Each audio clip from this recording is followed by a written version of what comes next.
देश और दुनिया के सभी बहनों भाइयों, आपको मेरी तरफ से बहुत बहुत साधुवाद, नमस्कार। आशा करता हूँ आप सभी कुशल से होंगे। लगातार हम तर्क संगत सत्य नंबर 1 चैनल पे वीडियो बना रहे हैं और आप बहुत अच्छे तरीके से उनको देख सुन रहे हैं। इसी प्रकार का साथ बनाते हुए अगर आप मेरे साथ रहेंगे तो निश्चित है कि हम अंधविश्वास पाखंडवाद से दूर होकर एक वैज्ञानिक मानवतावादी दृष्टिकोण को अपने जीवन में धारण करेंगे। इससे हमारा देश पाखंड अंधविश्वास से तो मुक्त होगा ही, साथ में अन्य सभी विदेशों की तरह, अन्य देशों की तरह हम उनके साथ हाथ मिलाकर भी चल सकेंगे। क्योंकि भारत में एक पाखंडवाद, अंधविश्वास और यही पूजा पद्धतियाँ जो हैं, जो मनुष्य को बहुत बुरी तरह से जकड़े हैं, इससे मनुष्य शिक्षा से दूर हो रहा है और अपनी वास्तविक उन्नति से दूर हो रहा है। क्योंकि जब तक हम किसी भी अर्थ को सही नहीं समझेंगे तो हम गलत दिशा में चले जाएंगे। अभी अभी एक मामला सामने आया है कि अयोध्या में जो दान का धन आया था उसके साथ गमन हो गया, घोटाला हो गया। विषय चर्चा में है, तो इसी विषय को लेकर मेरे मन में आया कि कुछ ना कुछ इस पे भी बोलना चाहिए। तो हम भगवान को प्रसाद चढ़ाते हैं, दान करते हैं। हमारे अंदर ऐसी भावना है कि हम जो दान करते हैं, भगवान को लड्डू खिलाते हैं तो भगवान हम पर प्रसन्न होते हैं। तो क्या होते हैं, नहीं होते हैं, इसी विषय पे आज का वीडियो है।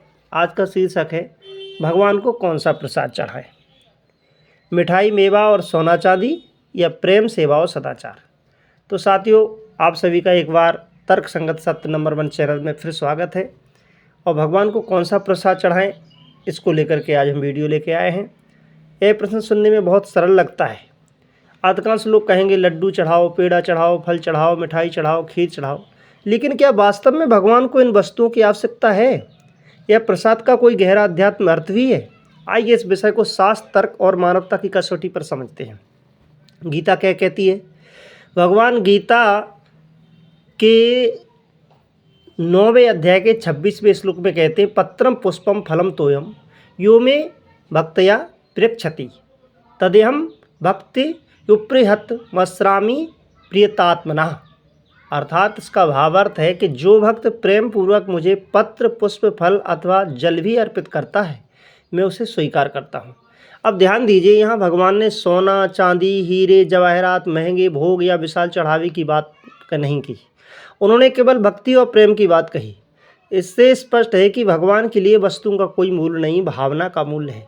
रामचरितमानस क्या कहती है? गोस्वामी तुलसीदास जी लिखते हैं, राम है केवल प्रेम प्यारा, जान लेहु जो जानन हारा। अर्थात भगवान श्री राम को केवल प्रेम प्रिय है। जो इस रहस्य को जानता है वही भगवान की भक्ति का वास्तविक अर्थ समझता है। यदि भगवान को प्रेम प्रिय है तो प्रश्न उठता है, क्या ये मिठाई, ये व्यंजन, क्या इससे प्रसन्न होंगे या भक्त के हृदय की निर्बलता से? सबरी के वीर और भगवान राम, जरा सोचिए। रामचरितमानस में सबरी का प्रसंग अत्यंत प्रसिद्ध है। सबरी कोई रानी नहीं थी, उसके पास सोना चांदी नहीं था, उसने केवल प्रेम से वीर अर्पित किए। भगवान राम ने प्रेम देखा, वस्तु नहीं देखी। यदि भगवान को केवल महंगे भोग प्रिय होते तो सबरी का प्रेम स्वीकार नहीं करते। विदुरानी का साग और सुदामा के चावल। श्रीमद् भागवत में भगवान कृष्ण के अनेक प्रसंग मिलते हैं। सुदामा के पास देने के लिए केवल मुट्ठी भर चिवड़ा था, यानी चावल थे, लेकिन भगवान ने उसे प्रेम से स्वीकार किया। क्यों? क्योंकि भगवान वस्तु नहीं देखते, वे भाव देखते हैं। उपनिषद क्या कहते हैं? ईशावास उपनिषद में आया है, ईशावास मिदम सर्वम, अर्थात यह संपूर्ण जगत ईश्वर से व्याप्त है। यदि सब में ईश्वर है तो भूखे में भी ईश्वर है, रोगी में भी ईश्वर है, अनाथ में भी ईश्वर है, वृद्ध में भी ईश्वर है। तो क्या उसकी सेवा भी भगवान को प्रसाद चढ़ाने के समान नहीं होगी?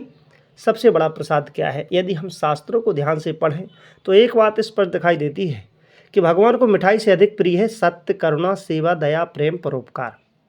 तुलसीदास जी ने भी कहा है, परित सरस धर्म नहीं भाई, पर पीड़ा सब नहीं अदमाई। अर्थात दूसरों का हित करने से बड़ा कोई धर्म नहीं और दूसरों को कष्ट देने से बड़ा कोई पाप नहीं। यदि यह सत्य है तो किसी भूखे को भोजन कराना भी तो प्रसाद है, किसी प्यासे को पानी पिलाना भी तो प्रसाद है, किसी विद्यार्थी को पुस्तक देना भी तो प्रसाद है, किसी रोगी की सहायता करना भी तो प्रसाद है। आज प्रसाद का स्वरूप बदल गया। आज कई स्थानों पर प्रसाद भी प्रदर्शन का साधन बन गया। कोई कितना बड़ा भोग लगाएगा, कोई कितना बड़ा दान करेगा, कौन कितना बड़ा आयोजन करेगा, लेकिन क्या भगवान प्रतियोगिता देख रहे हैं या भक्त का हृदय? यदि मंदिर के बाहर कोई भूखा बच्चा बैठा है और भीतर मिठाइयों का ढेर लगा है तो भगवान की दृष्टि सबसे पहले किस पर पड़ेगी? यह प्रश्न प्रत्येक श्रद्धालु को स्वयं से पूछना चाहिए। यदि एक ही चेतना सब में व्याप्त है तो किसी भी जीव की सेवा उसी चेतना की सेवा है। तो आज का संकल्प, आइए आज हम एक नया प्रसाद भगवान को अर्पित करें। मैं माता पिता का सम्मान करूंगा, मैं बड़ों का आदर करूंगा, मैं किसी भूखे को भोजन कराऊंगा, मैं किसी प्यासे को पानी पिलाऊंगा, मैं एक वृक्ष लगाऊंगा, मैं किसी ज़रूरतमंद विद्यार्थी की सहायता करूंगा, मैं किसी रोगी की मदद करूंगा, मैं झूठ, घृणा और अहंकार का त्याग करूंगा। यही मेरा प्रसाद होगा। भगवान को सबसे प्रिय प्रसाद यदि कोई मुझसे पूछे कि भगवान को कौन सा प्रसाद सबसे अधिक प्रिय है, तो मैं कहूँगा प्रेम का प्रसाद, सेवा का प्रसाद, सत्य का प्रसाद, करुणा का प्रसाद, मानवता का प्रसाद। लड्डू और मिठाइयाँ तो कुछ समय बाद समाप्त हो जाएंगी, लेकिन किसी के जीवन में किया गया उपकार वर्षों तक फल देता रहेगा।